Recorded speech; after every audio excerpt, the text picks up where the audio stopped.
എല്ലാവർക്കും എൻ്റെ മറ്റൊരു യൂട്യൂബ് വീഡിയോയിലേക്ക് ഹാർദമായ സ്വാഗതം. ഇന്ന് നമ്മൾ നോക്കാൻ പോകുന്നത് 30-ാം തീയതി ലാസ്റ്റ് വെള്ളിയാഴ്ച ബ്രേക്ക് ഔട്ടായ ചില ഷെയർസിനെ കുറിച്ചാണ്.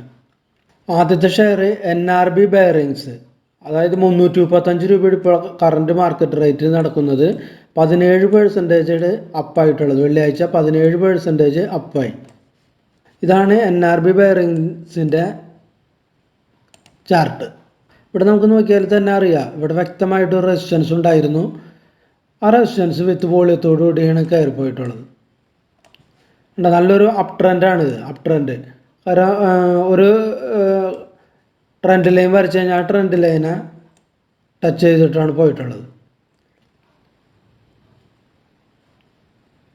അപ്പോൾ ആദ്യത്തെ ഷെയർ ഇതാണ് NRB ബെയറിങ്സ്. ബ്രേക്ക് ഔട്ട് ചെയ്ത രണ്ടാമത്തെ ഷെയറാണ് സീമക്ക് ലിമിറ്റഡ്. ഏകദേശം 1045 രൂപയുടെ കറണ്ട് മാർക്കറ്റ് റേറ്റ് 10% അപ്പായിട്ടുള്ളത്. വെള്ളിയാഴ്ച 10% അപ്പായി.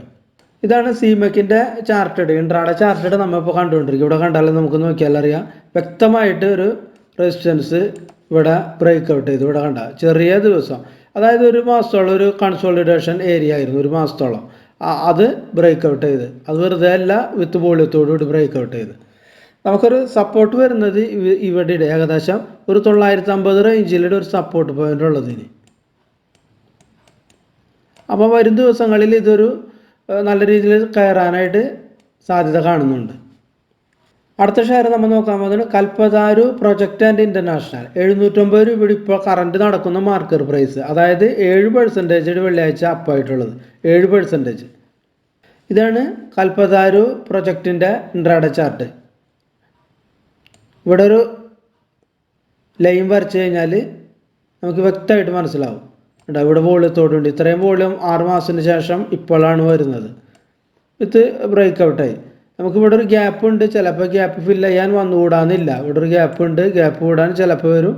എങ്കിൽ പോലും വരും ദിവസങ്ങളിൽ ബ്രേക്ക് ഔട്ട് ആയിട്ടുണ്ടെങ്കിൽ വോളിയം ഉണ്ട്. അതുകൊണ്ട് ബ്രേക്ക് ഔട്ട് ആയിട്ട് നല്ലൊരു അപ്സൈഡ് പ്രതീക്ഷിക്കാം. പക്ഷേ ഈ ഗ്യാപ്പ് ഫില്ല് ചെയ്യാൻ ചിലപ്പോൾ വന്നുകൂടാന്നില്ല. അങ്ങനെ വന്നിട്ട് ചിലപ്പോൾ ഇങ്ങനെ പോകും, അല്ലെങ്കിൽ ഇവിടെ നിന്ന് ഇങ്ങനെ കയറി പോകും. അടുത്ത ഷെയർ JTEKT ലിമിറ്റഡ് ആണ്. അതായത് 158 രൂപയുടെ കറണ്ട് മാർക്കറ്റ് 7% അപ്പായിട്ടുള്ളത്. വെള്ളിയാഴ്ച 7% അപ്പായി. JTEKTയുടെ ചാർട്ട് ഇടുന്നുള്ളത് ഇവിടെ കണ്ട. ഇവിടെ ഒരു ലൈൻ അരച്ചാൽ കൃത്യമായിട്ട് നമുക്കെല്ലാം മനസ്സിലാവില്ലേ. 158 റെസിസ്റ്റൻസ് ആയിരുന്നു, അത് കയറിയിട്ടുണ്ട് വിത്ത് വോളിയം. ഇവിടെ സമീപകാലത്ത് ഒരു ബുള്ളിഷ് വ്യൂഡ് ഇവിടെ കാണാൻ പറ്റുന്നത്. ആ ബുള്ളിഷ് വ്യൂവിൽ നല്ല വോളിയത്തോടും ഉണ്ട്. പിന്നെ അതുകൂടാണ്ട് ഈ റേഞ്ചിൽ ഏകദേശം 128, 158 റേഞ്ചിലാണ്, 30 രൂപ റേഞ്ചിലാണ് ഏകദേശം ഒരു വർഷത്തോളം ട്രേഡ് ചെയ്തുകൊണ്ടിരിക്കുന്നത്. അതാണ് ബ്രേക്ക് ഔട്ട് ചെയ്തിട്ടുള്ളത്.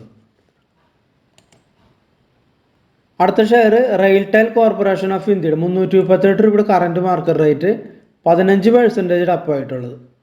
15%. ഇതാണ് റെയിൽടെൽ കോർപ്പറേഷൻ്റെ ചാർട്ട്. ഇവിടെ നമുക്ക് നോക്കിയാൽ തന്നെ കൃത്യമായിട്ട് അറിയാം, റെസിസ്റ്റൻസ് ഉണ്ടായിരുന്നു. ആ റെസിസ്റ്റൻസ് ബ്രേക്ക് ഔട്ട് ചെയ്ത് താഴെ കാണുന്നത് വോളിയോട്, അപ്പോൾ നല്ല വോളിയത്തോടുകൂടി ഇട്ടത്. ഇതൊരു അപ്സൈഡ് മൂവ്മെൻറ്റിലേക്ക് കൂടെ പോകുന്ന ഷെയറാണ്. അവിടെ ഒരു കൺസോളിഡേഷൻ ഏരിയ കുറച്ച് നാൾ വന്നു, അതിനുശേഷം നല്ലൊരു ബ്രേക്ക് ഔട്ട് കിട്ടി. അപ്പോൾ ഇത്രയുമാണ് ബ്രേക്ക് ഔട്ട് ചെയ്ത കുറച്ച് ഷെയർസ്. കഴിഞ്ഞ വെള്ളിയാഴ്ച ബ്രേക്ക് ഔട്ട് ചെയ്ത കുറച്ച് ഷെയർസ്. അപ്പോൾ വീഡിയോ കണ്ട എല്ലാവർക്കും നന്ദി, നമസ്കാരം.